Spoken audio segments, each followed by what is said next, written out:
माँ की ममता, एक भावुक कहानी। सबसे पहले, यदि अपनी माँ से प्यार करते हो तो वीडियो को लाइक, शेयर और चैनल को सब्सक्राइब कर ले।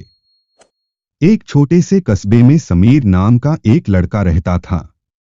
बचपन में ही पिता की मृत्यु हो जाने के कारण परिवार की आर्थिक स्थिति बड़ी दयनीय थी। समीर की माँ कुछ पढ़ी लिखी जरूर थीं, लेकिन उतनी पढ़ाई से नौकरी कहाँ मिलने वाली थी। सो घर घर बर्तन मांजकर और सिलाई बुनाई का काम करके किसी तरह अपने बच्चे को पढ़ा लिखा रही थीं।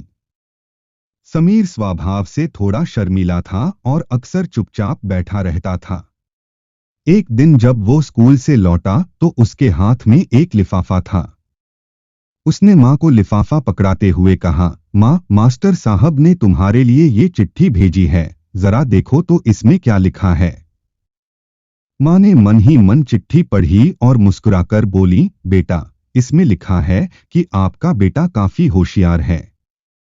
इस स्कूल के बाकी बच्चों की तुलना में इसका दिमाग बहुत तेज है और हमारे पास इसे पढ़ाने लायक शिक्षक नहीं हैं, इसलिए कल से आप इसे किसी और स्कूल में भेजें। यह बात सुनकर समीर को स्कूल न जा सकने का दुख तो हुआ, पर साथ ही उसका मन आत्मविश्वास से भर गया कि वो कुछ खास है और उसकी बुद्धि तीव्र है। उसकी माँ ने उसका दाखिला एक अन्य स्कूल में करा दिया। समय बीतने लगा।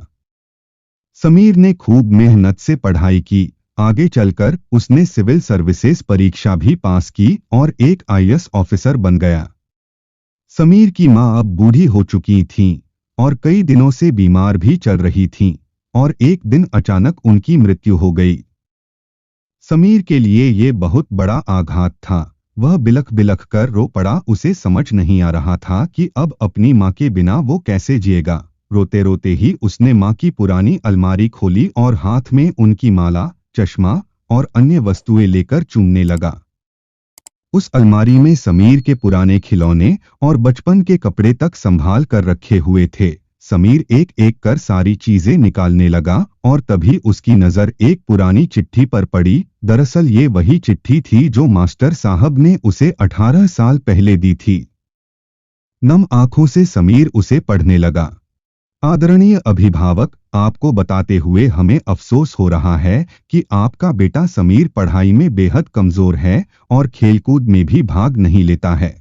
जान पड़ता है कि उम्र के हिसाब से समीर की बुद्धि विकसित नहीं हो पाई है, अतः हम इसे अपने विद्यालय में पढ़ाने में असमर्थ हैं। आपसे निवेदन है कि समीर का दाखिला किसी मंदबुद्धि विद्यालय में कराएं अथवा खुद घर पर रखकर इसे पढ़ाएं। सादर, प्रिंसिपल। समीर जानता था कि भले अब उसकी माँ इस दुनिया में नहीं रहीं, पर वो जहां भी रहें उनकी ममता, उनका आशीर्वाद सदा उस पर बना रहेगा। दोस्तों, रुडयार्ड किपलिंग ने कहा है, भगवान सभी जगह नहीं हो सकते, इसलिए उसने माएं बनाई। माँ से बढ़कर त्याग और तपस्या की मूरत भला और कौन हो सकता है।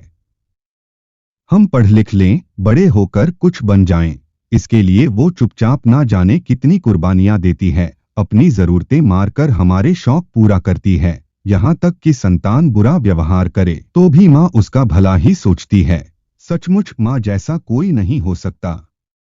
तो दोस्तों, वीडियो आपको कैसा लगा कमेंट करके जरूर बताइएगा और अभी तक इस चैनल को सब्सक्राइब नहीं किए हैं तो चैनल को जल्दी से सब्सक्राइब कर ले। वीडियो को लाइक और शेयर भी जरूर कर दें। पूरी वीडियो में बने रहने के लिए आपका धन्यवाद।